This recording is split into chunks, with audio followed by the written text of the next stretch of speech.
Hi guys, welcome to another movie crew review. Today we'll be reviewing Sinners. The movie stars Michael B. Jordan, Haley Steinfeld, and Miles Caton. So in this film, we follow these two twin brothers, Smoke and Stack, as they try and open a juke joint. They run into some unsavory characters that are from another realm that are brought out from the blues from their cousin Sammy. So I'm going to start off this review today. And I really enjoyed this. I enjoyed it more than just a horror film. I enjoyed it as a film at a piece. I really did like the aspect of the blues and the music. So I really do like that kind of music. And the soundtrack for this film is really outstanding in my opinion. So is the cinematography in terms of the visual style of the South of 1932 in Mississippi. And we're seeing what life is like. I think that Ryan Coogler has done a great job interjecting himself in this film and giving pretty much what he has to it. He's done a great job with films like Creed and the Black Panther series. So I think that can't go wrong. He's really on that track to be the next Christopher Nolan. He's just a great filmmaker, and I really did enjoy this film. In terms of the characters, I think that you had a lot of good characters in terms of the side pieces. I think Delroy was a great person in terms of the comedy aspect. So was Cornbread. I think they were both good in their own respects. Delroy being the more blues player. He's kind of a bit savvy and he's got a comfortable life, but it's not a well-lived one. So you can see that through the drinking and things like that. But, you know, he's quite funny, and Cornbread was just pretty much funny, especially that scene in the field. Standouts for me was the introduction of Miles Caton.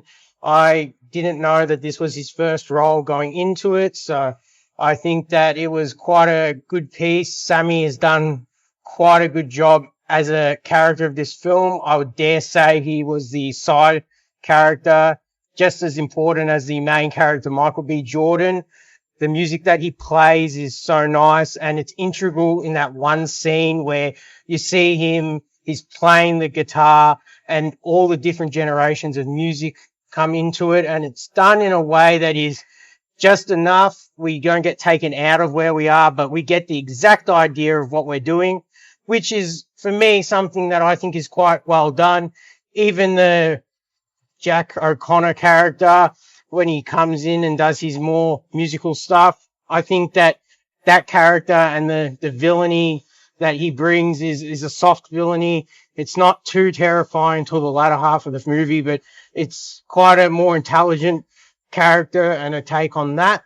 I think Michael B. Jordan playing dual roles. It's the third time this year that we've seen a Warner Brothers film take the main lead and have them play two characters. We had Alto Knights and Mickey 17. So I really did think that out of the three, this is probably my favorite portrayal of one actor playing the two characters.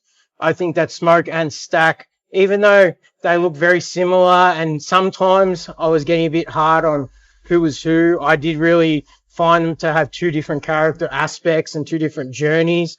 And you see that throughout the film, Stack with Haley Steinfeld's character and the relationship between them, and then Smoke and his relationship between his passed away child and his former lover. So I really did enjoy that. And you can even see that in the aspects of when they're taking money at their juke joint after they've set it all up. Stack is taking all the money that he can get, whether it be plantation money or US currency. Smoke is a bit more savvy in that respect, and it takes Stack a bit to see that. But yeah, I think that the whole film, cinematography, soundtrack, the way that it's all shot from start to finish, and the storyline for me was quite good.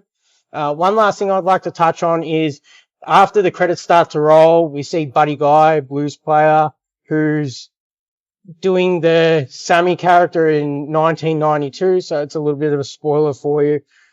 Make sure you stay for the epilogue of the film.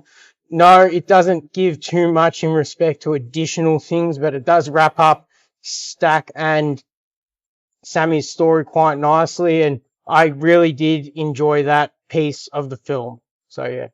Moo?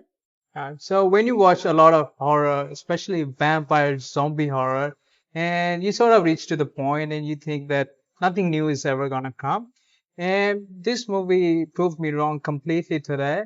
I think the best part of this movie is it takes pretty much half of the movie just to build these characters. So basically, they are all trying to set up this thing for the music, and they're getting all these characters and sort of taking them on a journey. So, and we spent so much time building them, and finally, when the vampire stuff starts to happen, and actually care about all these characters, Michael B. Jordan, he killed it.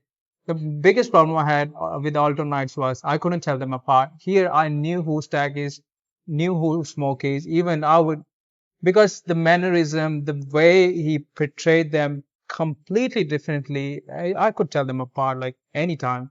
And I think that was such a good choice to have them like, I have such a big problem with Alternate, and here they proved me like you can do it, and it just has to be done well. And every character was so well done, and at the end, like when they are, so the vampires are around the place, and they can't come in because you have to invite them, and the way they all sort of played it out, it was so well done. I wanted them to be safe, and I think that's the best way the best positive I can give to horror movies. I want the main characters to be safe, and there is so much is happening, and I love the music of this movie. This is how you integrate music, songs to a movie. Not how like musicals do, but this is how you actually do it. You make the movie about music, and then how you have like integrate the songs in there. And Haley Steinfeld, she was very good in the movie. Everyone, Miles Caton, like John said, it was his first time, and he was amazing. Like his voice is really good. Um, for me, I still for the gold standard for vampires still for me is Midnight Mass, but has come to right second here. So it like speaks volume that how much I love this movie because I love Midnight Mass, and like for me, like vampires has been done so much, like so many times, but seeing a fresh take is such a breath of fresh air. Cameron? Yeah, straight away, this movie blew me away. The standout for me was the music aspect. I love music, so just the way he incorporated the music into this horror genre was just, it blew me away. I hate horror, but somehow this movie, I loved it to death. I think the way just it seamlessly integrated music and made it the focal point of the movie rather than it being the vampire was great. It really hit more home to me than if it was just bang the vampire. But just in terms of the soundtrack, fantastic from start to finish. Even when they're driving on the road and one of the characters is telling them a story, you can hear the music is changing to the way the story is telling. Like the different scenes he's describing, the music is changing, and honestly, I was sitting in the cinema, my mind was getting blown every scene. The acting was fantastic. I think Jack O'Connell as the vampire was just because he stands out in this movie for me, and just the way he portrays this vampire and how he's attracted to the main character, or not really main character, but Miles Caton's character was just very, very well done. And just, I cared for everyone. I even cared for the effing vampires. They made me care why they had the reason for everything to do, the things they were doing. And just the way every character stands their own was just fantastic. I really don't have any gripe with this movie. I don't like horror, but I love this movie. It just really blew me away. So yeah. Yeah, you've seen From Dusk Till Dawn. Yep. Yeah, I would say that if I was to compare it in the style, as in the way the story is set out, and that alone, I would say this reminds me of From Dusk Till Dawn, where you have character development, a lot of build up, and then vampires at the end. But this film did it like miles better, in my opinion, in terms of the vampires they were really intelligent. And a lot of the plot points you find in vampire films, like where the vampires rip you apart and they kill somebody, like if you're getting bit, you're getting turned pretty much in this film. Yeah. It just doesn't matter. Like as soon as you're bit, that's it. And that was something that it really irks me. Even the characters themselves are so smart. Like when they're testing to see if they're vampires or not, and you see that she's making them all drink garlic or, put the garlic in their mouths to test it. It's like something so smart that like another film would have like one character that got bit and go with everybody. It's just, it's really good writing, really good. Yeah, and I feel like with these sort of vampire movies, it's easy to cross the line to Yeah. be really corny. Yeah, Yes. very And easy, this very movie, I felt like it never seemed to get any corny whatsoever. No scene really, you have the sense of humor, but it always stayed grounded. And that is what I can really appreciate with this movie. Cause if I watch, like we watched Nosferatu earlier this year, and just that sort of stuff doesn't relate to me and I find it corny. But this sort of kept it very grounded, and I just love that, how they portrayed that in this movie. I want to touch on like how Ryan Coogler and even Jordan Peele, like they don't shy away from talking about racism and stuff. So here, well, like Cameron said, we cared about the vampires because we have basically some clan members here, and they said, would you rather be killed by the clan members or join us instead? And you will live forever. You don't have to die.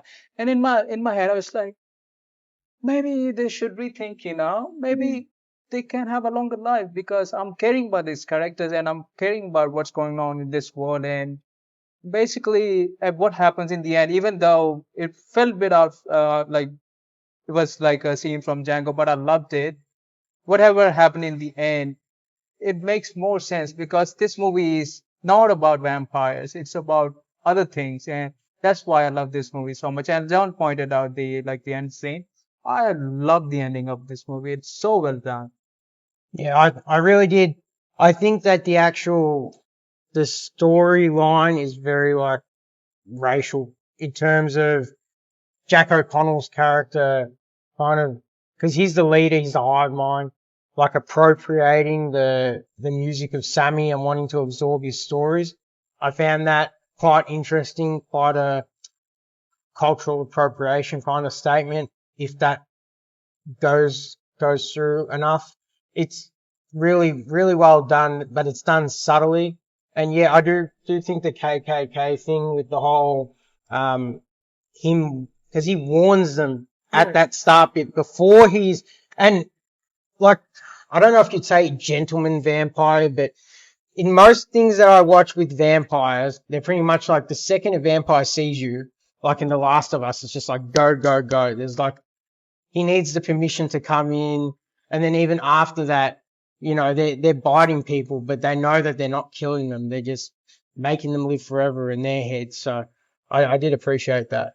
Yeah, and just one scene really stuck out to me was just before the very end, when Michael B. Jordan's just trying to roll a cigarette, and he's reminiscing of just the night he had, and he's just still in pure shock and just going through the process of realizing all his friends, all his family, all his close ones are gone now, and just the aftermath. I don't feel like we get that in movies these days. It's very much more so a happy ending, or they just brush over it. Whereas this, he sits there for a good 2 minutes trying to roll a cigarette, and he's getting these flashbacks of his loved ones, and it's just, I think that really hit home to me. I'm just like, this movie is fantastic. Yeah, even, not to harp too much on that side of it, was more just the one other thing that I haven't really mentioned was the CGI aspect of it, the look of the vampires. I really did like. They're menacing but still look human, so they still give you that human nature. They're more than just like a Count Dracula kind of vampire with fangs. Yep. They've got the long fingers. They're more vicious looking because of the blood.